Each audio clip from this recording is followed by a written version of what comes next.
हाय प्यारे बच्चों, success education अड्डा में आप सभी लोगों का स्वागत है। इसके पहले हम क्या पढ़ रहे थे, हिंदी में जो पढ़ रहे थे सूरदास के पद पढ़ रहे थे।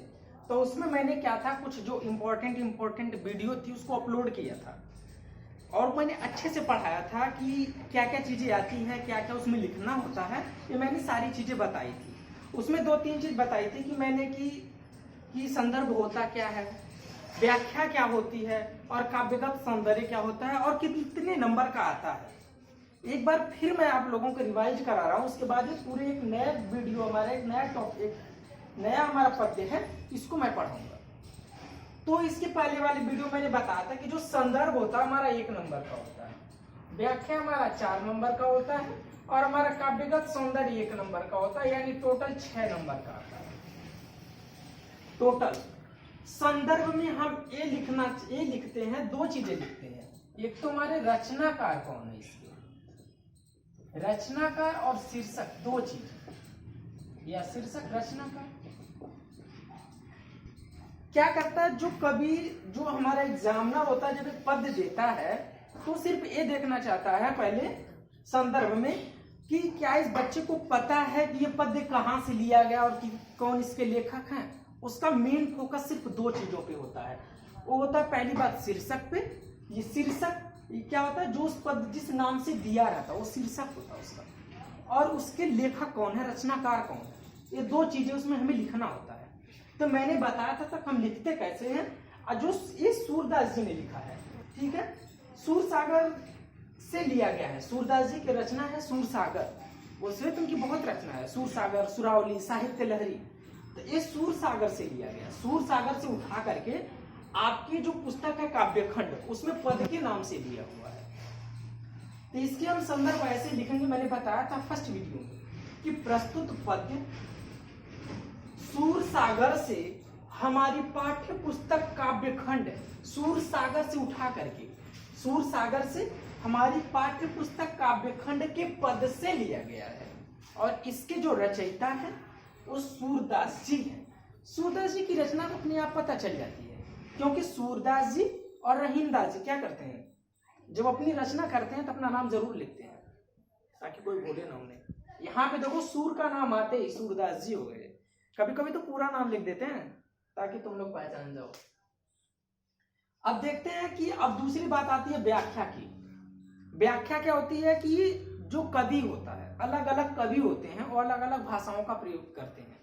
कभी कोई ब्रज भाषा में लिख देता है, कभी कोई अवधी भाषा में लिख देता है, कभी कोई सतुक्कड़ी यानी पंचमेल खिचड़ी भाषा में लिख देता है। ऐसे अलग अलग कवि होते हैं, वो अलग अलग भाषाओं का प्रयोग करते हैं। तो उस भाषा को हमें हिंदी भाषा में लिखना होता है, क्योंकि हमारी सब्जेक्ट ही हिंदी। तो किसी दूसरी भाषा को हिंदी में लिखना ही व्याख्या कहलाती है। तो अब जो पद दिया है उसको हम हिंदी में व्याख्या करेंगे। और काव्यगत सौंदर्य, काव्यगत सौंदर्य क्या है, जो कवि क्या करता है, जैसे हम लोग कभी जब कहीं जाते हैं अपनी सुंदरता बढ़ाने के लिए मेकअप करते हैं, कभी क्रीम लगा लिया, घड़ी लगा लिया, ऐसे ऐसे चीजें। ऐसे कवि भी क्या करता है, अपनी रचना को सुंदर बनाने के लिए अलग भाषा का प्रयोग करता है, कुछ रस यूज करता है, कुछ ऐसी ऐसी चीजें उसमें डालता है जिससे उसकी सुंदरता, उसकी रचना की बढ़ जाए। उसी को काव्यगत सौंदर्य कहते हैं। यदि तीनों चीजें अच्छे से लिखते हो तो 6 नंबर का आपका एग्जामिनर है 5 नंबर 5.5 नंबर तो दे ही देगा। अगर अच्छे से लिख रहे हो, बहुत ज्यादा अच्छे से लिखे तो 6 नंबर भी दे देगा, खुश होकर। अब देखते हैं इसका अर्थ, देखते हैं। संदर्भ मैंने बता दिया कि प्रस्तुत पद्य सूरसागर से हमारी पाठ्य पुस्तक काव्यखंड के पद से लिया गया है और इसके रचयिता सूरदास जी है। यानी शीर्षक इसका हमारा यहां से हो गया कि पद से लिया गया है, कहां से, सूरदास के सूरसागर से काव्यखंड के, रचनाकार सूरदास जी हो। अब बात आती है व्याख्या। व्याख्या सुनने से पहले एक चीज इसकी मैं एक शॉर्ट स्टोरी बताता हूँ। पहले क्या होता था, पहले क्या था कि भगवान श्री कृष्ण का जो जन्म हुआ था मथुरा में हुआ था, बट जब वो छोटे से थे तो कंस के डर से उनको क्या किया गया था, ब्रज भेज दिया गया था नंद बाबा के यहाँ।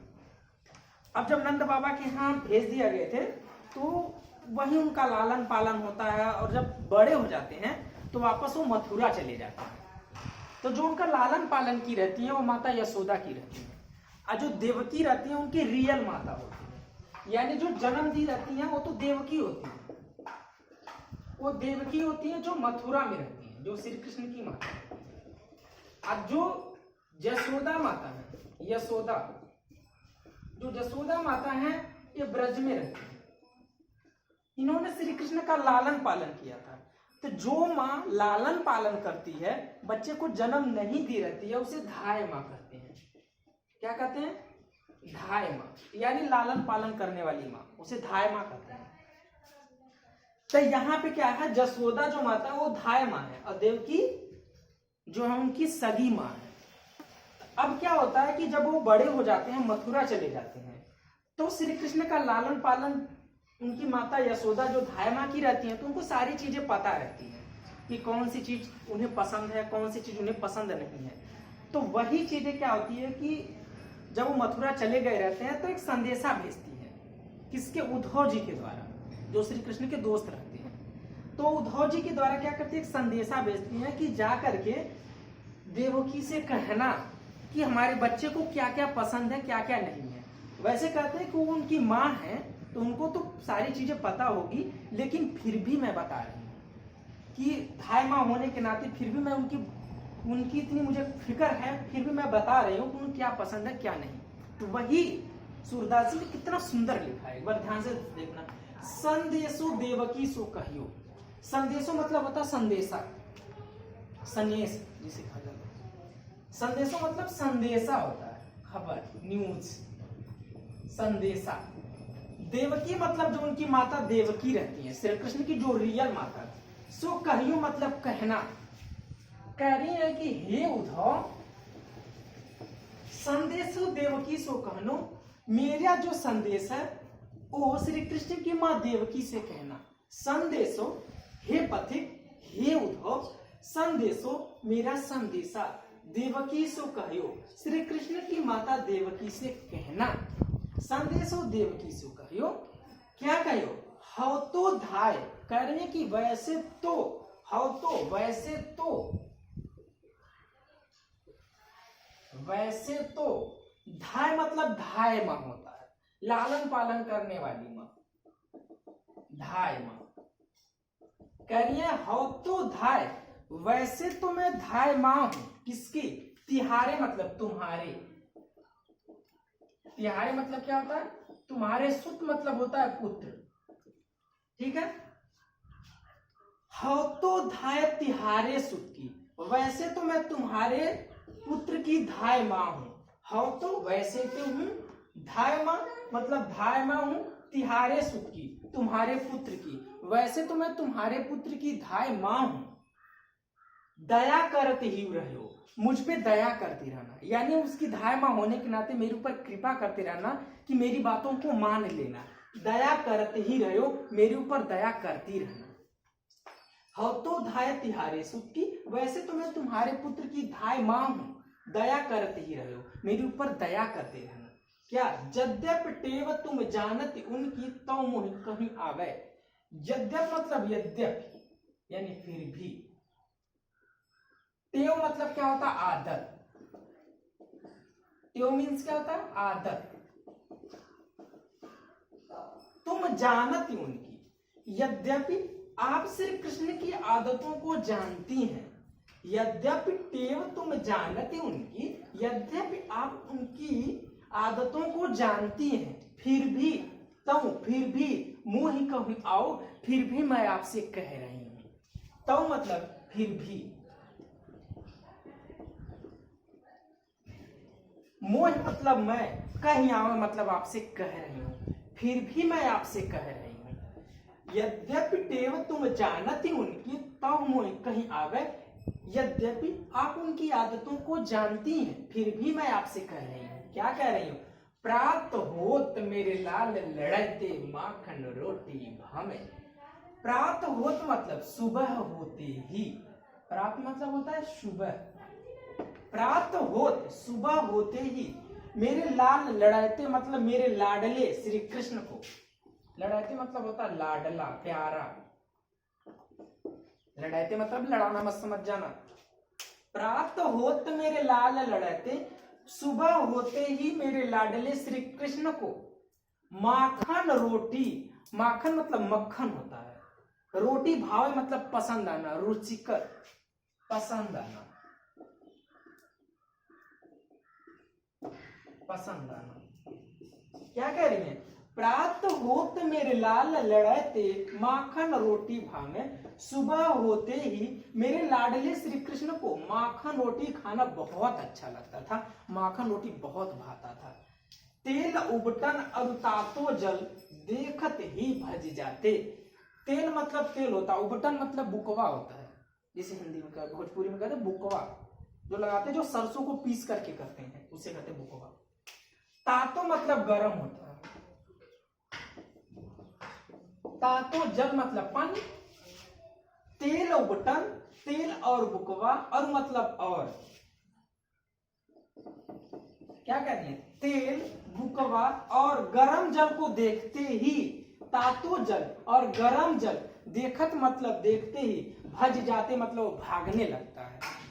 तेल उबटन और तातो जल देखत ही भज जात, तेल उबटन और गरम जल देखते ही वो भागने लगता है, यानी तेल उबटन और गरम जल उसे पसंद नहीं है।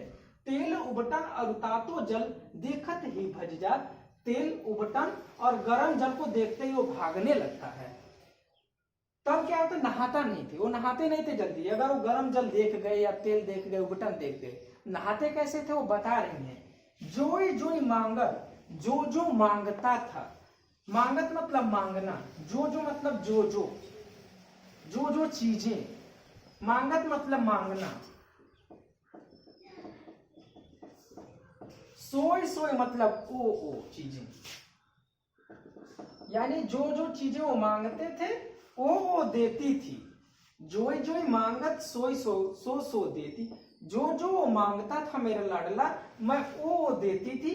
क्रम क्रम करके नहाता, और वो एक एक करके नहाता था, यानी कभी अगर साबुन मांगता था तो मैं साबुन देती थी, पानी मांगता था तो पानी, यानी जैसे जैसे चीजों को मांगता था मैं वैसे वैसे देती थी, और वो एक एक करके नहाता था। क्रम क्रम मतलब एक एक करके, क्रम से,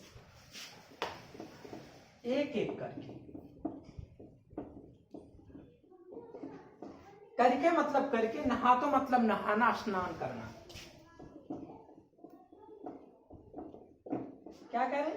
जोई जोई मांगत सोई सोई देती, क्रम क्रम करके नहा, वो जो जो मांगता था मैं वो देती थी, और वो एक एक करके नहाता था। सूर पथिक शून्य मोहि रैन, दिन बढ़त रहे उर सोच, मेरो अलक लड़ते मोहन हाइया करत संकोच। क्या कह रही है माता यशोदा? सूर पथिक, हे सूरदास जी के पथिक, यानी सूरदास जी कहते हैं कि माता यशोदा कहती है कि हे पथिक, सूर पथिक, सूरदास जी कहते हैं। पथिक कि माता यशोदा कहती हैं कि हे पथिक, पथिक मतलब जो जाने वाला होता है या आने वाला होता है, पथगामी, आने जाने वाला। कहते हैं कि हे पथिक, सुन मेरी बातों को, सुन सुन मोहि मेरी बातों को सुन, मेरी बात सुन। रैन दिन मतलब, रैन मतलब होता है रात्रि, और दिन मतलब दिन, यानी रात दिन। सूर पथिक शून्य मोहि रैन दिन, हे सूरदास जी कहते हैं कि माता यशोदा कहती हैं कि हे पथिक, मुझे दिन रात बढ़त रहियो उर सोच, एक ही सोच, एक ही चिंता मेरी बढ़ रही। सोच मतलब होता है चिंता, उर मतलब होता है हृदय, सोच मतलब चिंता। कहते हैं कि मेरे मन में बस एक ही चिंता बढ़ रही है, क्या? मेरो अलग लड़ाते मोहन हई हो करत संकेत। मेरो मतलब जो मेरा लाडला है, लड़ाते मतलब लाडला होता है, मेरो अलग जो मेरा बहुत ही लाडला है, ठीक है, मोहन श्री कृष्ण, जो मेरा बहुत ही लाडला श्री कृष्ण है, हई करत संकोच, वहां पे बहुत संकोच कर रहा होगा, यानी चीजों को मांगने के लिए, खाने के लिए, सब चीज में संकोच कर रहा होगा। मेरो अलग लड़ाते मोहन हुई है करत संकोच, मेरा जो लाडला श्री कृष्ण है वो क्या कर रहा होगा? संकोच कर रहा होगा। मेरो अलग लड़ाई है मोहन हुई है करत संकोच। एक बार और ध्यान से देखते हैं, उसके बाद इसका संदेशो देवकी सो कया हो तो धाय तिहारे, सुख की दया करत ही रहे हो। माता यशोदा कहती हैं, वो संदेशा भेजती है, किसके द्वारा? उद्धव जी के द्वारा। कहती है कि संदेशो देवकी सो कहो, हे उद्धव जी, मेरा संदेशा श्री कृष्ण की माँ देवकी से करना। हो तो धाय तिहारे सुख की, वैसे तो मैं तुम्हारे माँ की, वैसे तो मैं तुम्हारे पुत्र की। हो तो धाय तिहारे सुख की, वैसे तो मैं तुम्हारे बेटे की धाय माँ हूँ, दया करती हूँ रहना, इसलिए आप मेरे ऊपर दया करती रहना। यद्यपि टेव तुम जानती उनकी तव मोहि कहीं आवे, यद्यपि आप उनकी आदतों को जानती हैं, फिर भी मैं आपसे कह रही हूँ।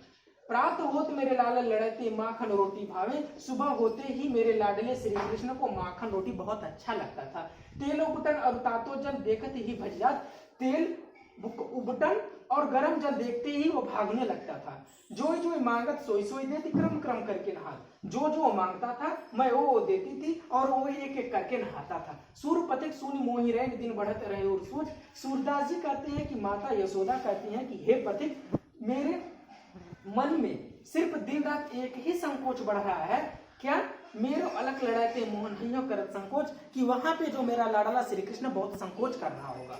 अब इसका क्या देखते हैं, काव्यगत सौंदर्य देखते हैं। काव्यगत सौंदर्य, काव्यगत सौंदर्य, काव्यगत सौंदर्य में पहले हम क्या लिखते हैं, एक लाइन लिखते हैं। इसमें माता यशोदा इसमें माता यशोदा का श्री कृष्ण के प्रति चिंता का वर्णन किया गया है, जो श्री कृष्ण के प्रति चिंता कर रही हैं। इसमें माता यशोदा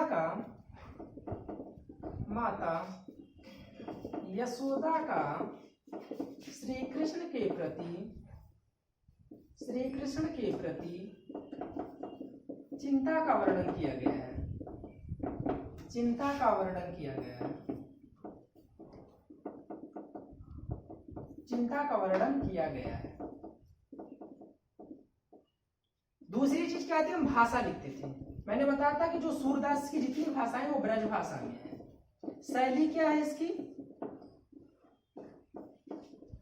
गेय पद शैली है।